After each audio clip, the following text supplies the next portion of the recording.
कैसे हैं आप सब। एक बार फिर से मेरे यूट्यूब चैनल प्रीति इनसाइट अकेडमी में आप सभी का स्वागत है।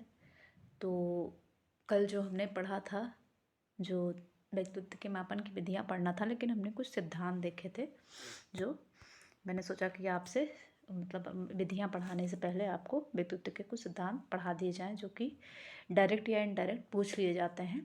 तो मैंने कल क्या क्या पढ़ा था, जैसे फ्राइड का मनोविश्लेषणात्मक सिद्धांत पढ़ा था, और जो है उनकी अवस्थाएं पढ़ी थी जो सेक्सुअल एनर्जी दी हैं, जिसे लिबिडो कहा जाता है। और मैस्लो का मानवता आदि सिद्धांत पढ़ा था, और उन्होंने बेसिक ज़रूरतों के लिए क्या क्या ज़रूरी होता है उसके पांच ज़रूरतें हैं जो हर किसी के जीवन के लिए मतलब महत्वपूर्ण होती हैं, वो सारी पांच आवश्यकताएं मैंने पढ़ी थी। अब आज अगर हम बात करें तो आज हम जो है व्यक्तित्व मापन की विधियां पढ़ेंगे, जो कि मेथड्स ऑफ पर्सनालिटी मेजरमेंट अंग्रेजी में कहते हैं जिसे। तो आइए चलते हैं कि देखें इसके अंतर्गत क्या क्या आता है। तो व्यक्तित्व मापन की विभिन्न विधियों को विद्वानों ने प्रायः 3 भागों में बांटा है। कौन कौन से बांटा है आइए देखते हैं।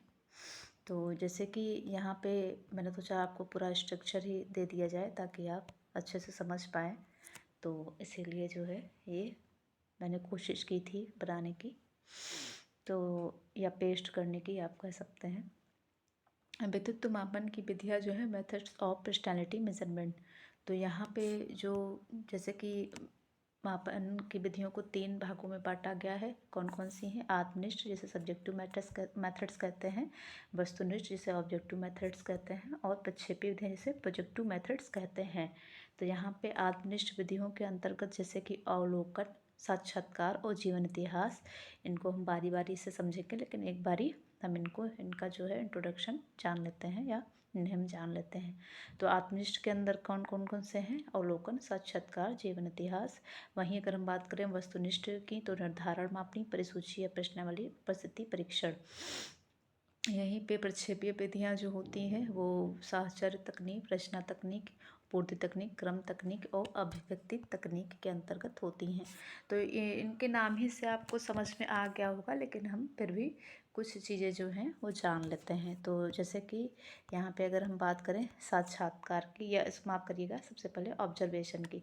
तो ऑब्जर्वेशन की अगर हम बात करें तो जैसे कि क्या होता है कि किसी बालक को जो है किसी निरीक्षण द्वारा मतलब निरीक्षक द्वारा निरीक्षण किया जाता है, और उसे वो ज्ञात नहीं होता है, उसको नहीं बताया जाता है कि उसे उसका कोई निरीक्षण कर रहा है या उसे कोई देख रहा है, उसका कोई अवलोकन कर रहा है।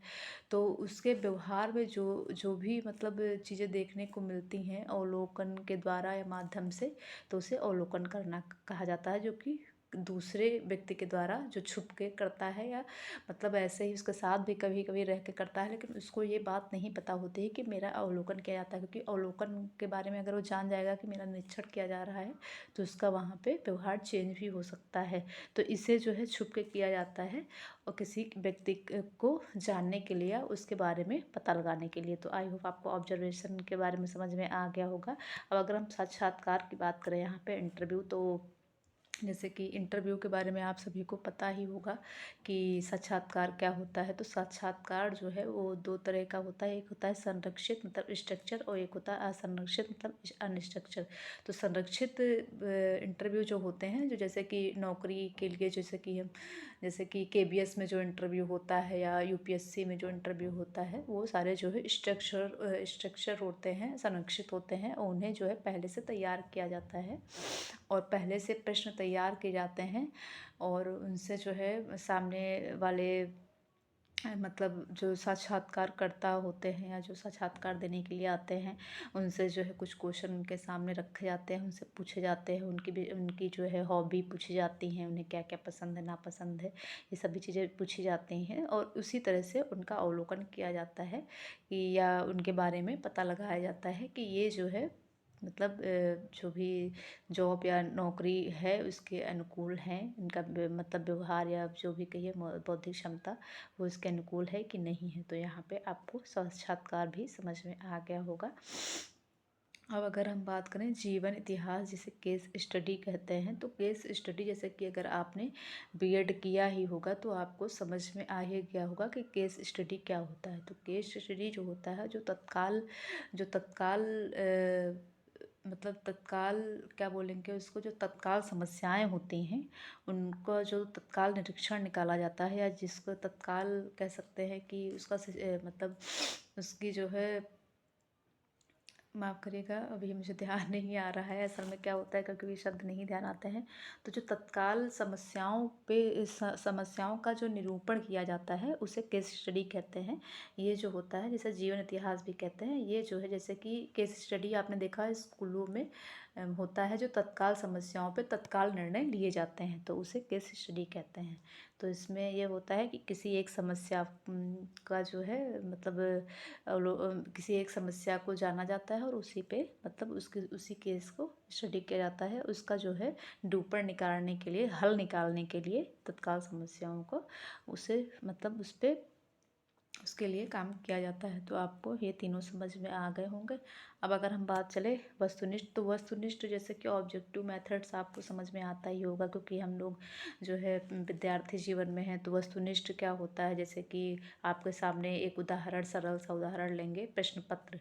प्रश्न पत्र जो होता है वो ऑब्जेक्टिव होता है, और यहीं पे जो आत्मनिष्ठ होता है वो सब्जेक्टिव। तो सब्जेक्टिव मेथड से मतलब जैसे दीर्घ प्रश्न उत्तर होते हैं, उसमें क्या होता है, आत्मनिष्ठ मतलब व्यक्ति जो है सामने से अपनी आत्म आत्म आत्म मतलब जो आपके अंदर होता है, जैसे किसी चीज़ के बारे में एक प्रश्न किया गया तो व्यक्ति का क्या उस विषय में सोचना है, उसका क्या मतलब कह सकते हैं कि उसका क्या निर्णय है उसके ऊपर, या उसकी क्या प्रतिक्रिया है, उसको जानने के लिए सब्जेक्टिव मेथड्स का उपयोग किया जाता है। तो सब्जेक्टिव मेथड्स में जो है, लेकिन ये जो है ज़्यादा उपयोगी नहीं मानी जाती है सब्जेक्टिव मेथड्स। अगर हाँ ये है कि जैसे निबंध वगैरह लिखना हुआ है ना, जैसे निबंध, हाँ निबंध दीर्घ प्रश्न हो गए, तो ये सभी जो है सब्जेक्टिव मेथड्स के अंतर्गत आते हैं, लेकिन ये ज़्यादा मतलब वस्तुनिष्ठता इसमें नहीं पाई जाती है, या कह सकते हैं कि इसमें वैधता नहीं पाई जाती है।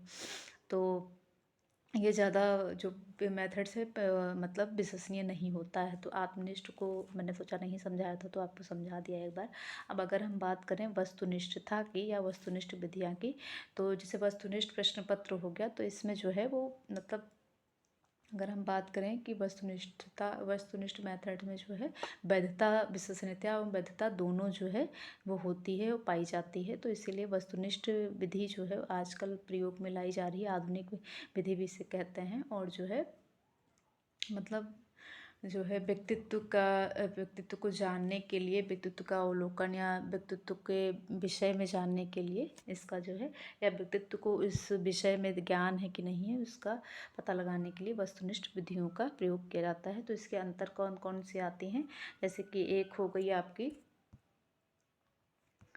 की बात करें तो निर्धारण मापनी जो है वो मतलब अत्यंत प्राचीन विधि मानी जाती है, जो निर्धारण मापनी जिसे रेटिंग स्केल कहते हैं।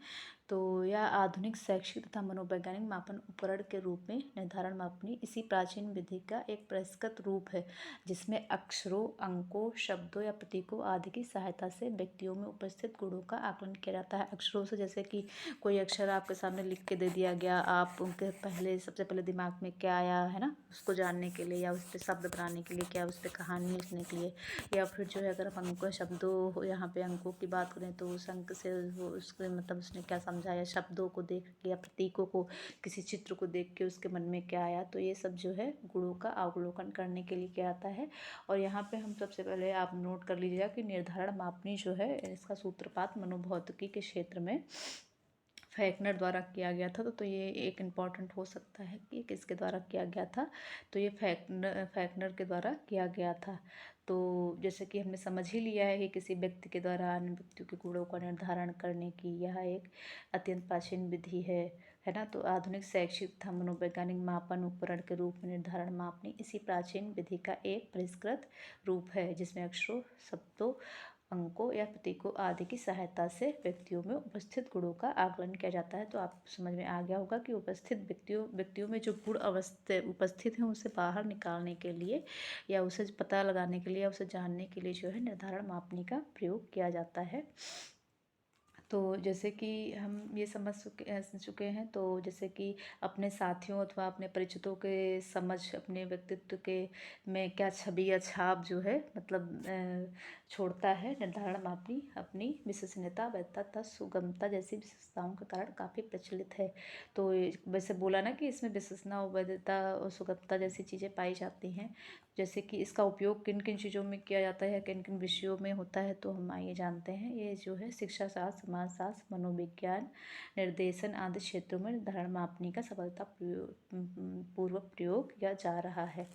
तो हमने इसको जान लिया है और अब हम इसके प्रकार जानेंगे कि निर्धारण मापनी के 6 प्रकार हैं, वो कौन कौन से हैं, आप लोग नोट कर लीजिएगा। तो जैसे कि इसके अंतर्गत आ गया चेकलिस्ट, आंकिक निर्धारण मापनी, ग्राफिक निर्धारण मापनी, क्रमिक निर्धारण मापनी, स्थिति निर्धारण मापनी, बाध चयन निर्धारण मापनी। तो चेक लिस्ट के बारे में आप समझ ही गए होंगे कि जैसे कि कोई हम शब्द दे देते हैं, या जैसे मतलब जैसे क्रम वाइज हम अगर कह सके तो यहाँ पे कुछ शब्द हमने दे दिया और उस पर निशान लगाना है ना, जैसे सही या गलत का निशान लगाना है, तो उसे चेकलिस्ट के अंतर्गत रखेंगे कि या मतलब आपके गुण में कौन सा मैच कर रहा है, क्या नहीं मैच कर रहा। तो ये सभी चीज़ें पता लगाने के लिए जैसे क्या है कि मतलब कौन बुद्धिमान है या कौन सामाजिक है, कौन ईमानदार है, तो उसमें जो है मतलब कौन कौन से आप में गुण हैं इसका पता लगाया जाता है। कि जैसे अगर हम बारी से बात करें तो रेटिंग इस तरह से दी जाती है ना, जैसे कि बुद्धिमत्ता अगर मैंने लिखा तो बहुत अधिक या सामान्य या कम या काफ़ी कम, तो इस तरह से जो है हम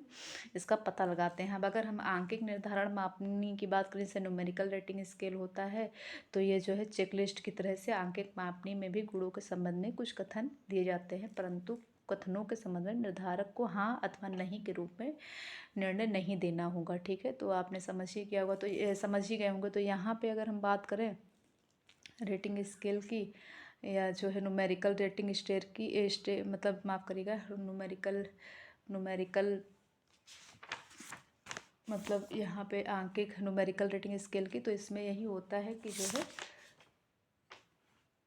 जैसे कि अपनी सफलताओं से निराश हो जाता हूँ, तो इसमें कितने जैसे ऐसे अपने 1 2 3 4 5 क्वेश्चन लिखे जाते हैं, और इसमें जो होता है कि इधर जो है जैसे आपको दे दिया जाता है -1 -2 -3 इस तरह से दिया जाता है, और मतलब और कुछ क्वेश्चन दिए जाते हैं, उसमें आपको किस किस नंबर पर रखना है उस हिसाब से किया जाता है। अब अगर हम मतलब इतना इम्पॉर्टेंट ये है कि अगर आप कह रहे हैं तो इसके अंतर्गत मैं थोड़ा थोड़ा समझा दे रही हूँ। इसी तरह ग्राफिक मापनी भी होती है, ग्राफिक में ग्राफ तैयार किया जाता है। क्रमिक निर्धारण मापनी की बात कर रहे हैं तो जैसे कि यहाँ पे होता है क्रम वाइज क्या आता है कि मतलब यहाँ पे क्वेश्चन लिखा तो यहाँ पे क्रम देना है, कौन कौन से क्रम, फर्स्ट नंबर पर सेकंड नंबर। आपने देखा होगा कि कहीं कहीं आपको जो है प्रतिपुष्टि के लिए ये उपयोग किया जाता है, तो आपको समझ में आ गया होगा। और यहीं पे स्थिति निर्धारण की बात करें तो मतलब जो स्थिति होती है वहाँ पे किस स्थिति में आप क्या करेंगे, उस स्थिति में क्या करेंगे, या बाह्य निर्धारण मापनी भी इसी तरह होती है। तो इतना इम्पोर्टेंट नहीं है, लेकिन मोटा मोटा मैंने समझा दिया है कि इसके अंतर्गत क्या क्या आ सकता है।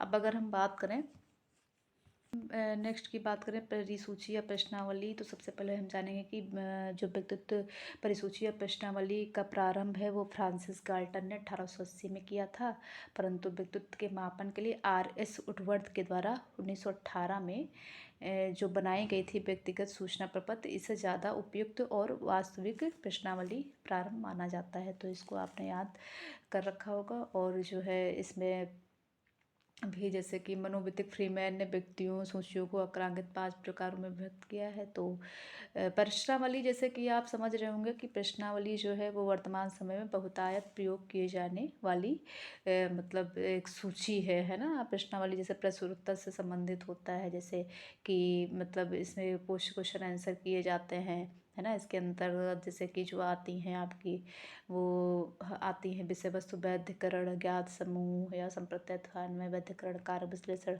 तो ये सभी जो है प्रश्नावली के अंतर्गत आती हैं। तो प्रश्नावली में क्या होता है, आपसे प्रश्न किया जाता है, उसका आप हाँ नहीं या जैसे उत्तर में दें। जैसे मतलब कई प्रकार के आपने देखा होगा कि जैसे प्रश्नावली करके जैसे आप अति दीर्घ में दें, है ना। वो तो खैर या हाँ नहीं सही गलत इस तरह की जो है प्रश्नावली के अंतर्गत मतलब किया जाता है। ठीक है, उदाहरण से समझ लेते हैं। जैसे कि होता है कि मैं असफलताओं से निराश हो जाता हूँ, वही अगेन है यहाँ पे जो है। तो जैसे उत्तर में देना होता है कि प्रायः, कभी कभी या कभी नहीं। तो उस जो सामने वाला, जैसे यहाँ पे कम से कम 20 से 25 क्वेश्चन बनाए जाते हैं और वहाँ पे मतलब टिक करना होता है कि मुझे क्या पसंद है, क्या मैं गलती हो जाने पर परेशान हो जाता हूँ, या मुझे शास्त्रीय संगीत अधिक पसंद है बहुत सी। तो इसमें जो है किसी की पसंद और नापसंद का पता लगाने के लिए, या व्यक्तित्व या फिर जो है लोगों का व्यक्तित्व जानने के लिए सूची या प्रश्नावली का तैयार मतलब माफ़ करिएगा सूची का प्रयोग किया जाता है। इसी तरह परिस्थिति परीक्षण है कि सिचुएशनल टेस्ट से नाम से ही आपको याद आ गया होगा। तो यहाँ पे मैं आपको ज़्यादा परेशान नहीं कर रही हूँ, मतलब मैं आपको समझा दे रही हूँ कि क्या इसके अंतर्गत है। ज़्यादा समझने की ज़रूरत नहीं है, डिटेल से हम कभी फिर पढ़ेंगे।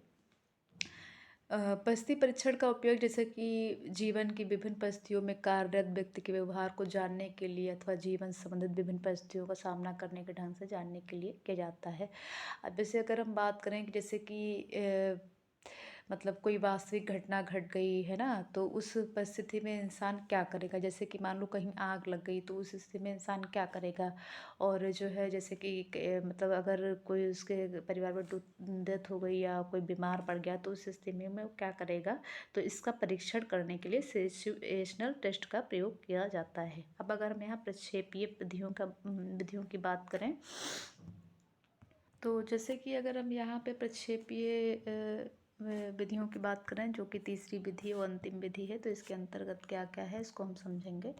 तो प्रक्षेपीय जो होती है, तो ये जो है विधियाँ जो है हम कह सकते हैं कि प्रक्षेपी प्रविधियों की सर्वाधिक महत्वपूर्ण विशेषता व्यक्ति के अचेतन को जानना है। तो आपको समझ में आ गया होगा कि अचेतन को जानना मतलब किसको जानना है। प्रक्षेपण से अभिप्राय अचेतन को जानने की उस प्रक्रिया से है जिसमें व्यक्ति अपने विचारों, दृष्टिकोणों, समयों, गुणों, आवश्यकताओं आदि को अन्य व्यक्तियों या वस्तुओं के माध्यम से अप्रोच ढंग से अभिव्यक्त कर देता है। तो आपने समझ लिया होगा कि जो है मतलब प्रक्षेपण विधि प्रयुक्त उद्दीपन असंरक्षित होते हैं। ये जो है संरक्षित नहीं होते हैं, स्ट्रक्चर नहीं होते हैं, और इनकी प्रक्रियाएं सही या गलत ना होकर व्यक्ति की सहज व्याख्याओं या रचनाएं होती हैं। तो जैसे कि आपने समझा होगा कि इसमें जो है प्रोजेक्टिव मेथड्स में क्या होता है। प्रोजेक्टिव मतलब प्रयोग करना। जैसे कि हमने कोई कहानी दे दी या कोई शब्द दे दिया कि चलिए उस पर कहानी बनाइए, या जो है मैंने कुछ कार्ड दे दिए काले, जैसे कि यहाँ पे हम समझेंगे साहचर्य प्रविधियाँ, एसोसिएशन टेक्निक हो गई। इसकी जो जैसे 5 प्रकारों में बांटा गया, सबसे पहले हम प्रकार ही जान लेंगे, उसके बाद मैं आपको समझा ही दूंगी, आपको समझ में आ ही जाएगा। तो यहाँ पे साक्षर प्रवृत्तियाँ हो गई, रचना प्रवृत्तियाँ होगी मतलब कंस्ट्रक्शन टेक्निक, और एसोसिएशन टेक्निक, पूर्ति प्रविधियाँ, कंप्लीट टेक्निक, और जो है ऑर्डरिंग और चॉइस टेक्निक, और हो गया आपका एक्सप्रेशन टेक्निक। तो ये सभी जो है चीज़ें इसके अंतर्गत आ गई। तो साक्षर प्रविधि में व्यक्ति को अपने सम्मुख प्रस्तुत उद्दीपकों से संबंधित कोई प्रतिक्रिया तत्काल शीघ्रता के साथ प्रस्तुत करनी होती है। प्रस्तुत किए गए उद्दीपकों के आधार पर साक्षर तकनीक भी कई प्रकार की हो सकती हैं, जैसे शब्द साक्षर तकनीक, मित्र चित्र साक्षर तकनीक तथा वाक्य साक्षर तकनीक, जिनमें क्रमशः शब्दों, चित्रों तथा वाक्यों को उद्दीपक के रूप में प्रस्तुत किया जाता है तथा उन पर व्यक्ति की सहज प्रतिक्रियाएं प्राप्त की जाती हैं। तो आपने समझ लिया होगा कि मतलब इसको क्या कहते हैं। तो जैसे यहाँ पे अगर हम बात करें साक्षर तकनीक की, तो साक्षर तकनीक क्या होता है। जैसे मुक्त साक्षर तकनीक भी कहते हैं, सिमरन फ्रायड ने जो कि दिया था। अब इसके अंतर्गत क्या होता है, आपने बीएड किया होगा तो आपको आई होप पता होगा कि इसके अंतर्गत क्या होता है, लेकिन मैं बता दे रही हूँ कि इसके अंतर्गत क्या होता है कि कुछ शब्द लिए जाते हैं और जो है उन शब्दों को मतलब जैसे कि 100 कार्ड अगर हम बनाते हैं, जैसे कि आपने किया होगा तो आपको याद होगा। तो यहाँ पे क्या होता है कि 100 कार्ड हम बनाते हैं, एक 100 कार्ड पे जैसे 100 शब्द लिखते हैं, ठीक है। तो कोई एक शब्द हमने लिखा और उसको जो है उसके सामने मैंने उसको दिखाया, एक बारी दिखा दिया। उसके बाद जो है उस पर संबंधित शब्द बताने होते हैं, या जो है मतलब उसके लिए 10 मिनट से भी कम समय लगता है। तो जो है उसके दिमाग में जो आता है शब्द सुनते ही, तो वो जो है मतलब वो उसको बताएगा कि, तो हम उससे पता लगाते हैं उसके व्यवहार के बारे में कि वो किस मतलब किस दिशा में सोच उसकी है, वो किस दिशा में उसको हम जान सकते हैं कि वो कैसे गुण का है या कैसे व्यक्तित्व का है। तो इसमें यही होता है। जैसे कि इसमें भी अगर हम बात करें कि असंरचित शब्दों के लिए होता है, और इसमें जो है शब्दों का प्रचलन और विषय वस्तु और प्रतिक्रिया काल के आधार पर विश्लेषित कर उनका अंकन किया जाता है।